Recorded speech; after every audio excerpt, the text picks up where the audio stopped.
take the barbell. Now we've got this set up right here. You may have access to a Smith machine. It's a squat rack on rails where you can only move up and down. You can't actually move the barbell back and forth.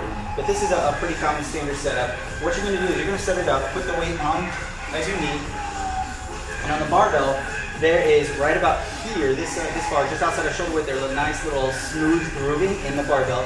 I like to grab with my middle finger right there or so. What you're going to do is you're going to set it all up with the weight on top.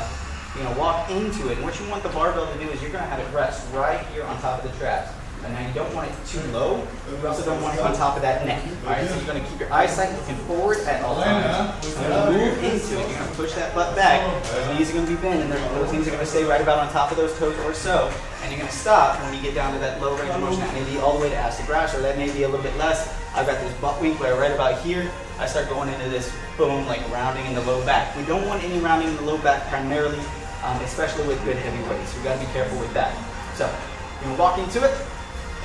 Grab the barbell. I like to go into a 3-step where once I'm underneath it, once I set it on top of that position, you may need, a lot of gyms will have like a little foam padding you can put on top of this. This bugs your neck. But I'll walk into a 3-step where I'm going to walk back with one foot, and then I'm going to set, and then I'm going to set.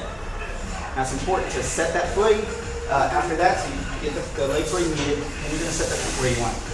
Whether it's straight ahead or open it up a little bit, and again, doesn't matter if you're opening up wider or if you're in here. I'm going to go for a conventional and less of a wider or a sumo stance. So I'm going to keep it right about here. From this position, you're going to go straight into that deadlift or straight into that squat. You're going to keep that chest up, facing forward at all times, and you're going to keep those hips back and loading up those squats.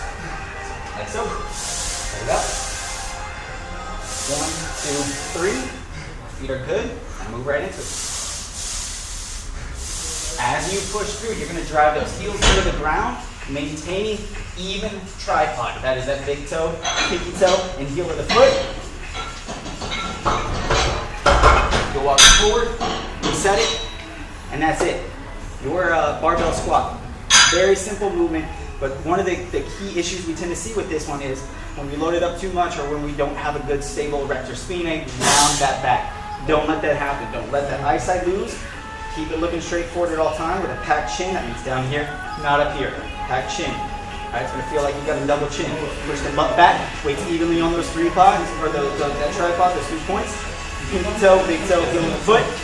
Get those heels to the ground. You're going to feel like you're tight. Now, once you squeeze those quads up at the top, it's Coach Lift Fitness.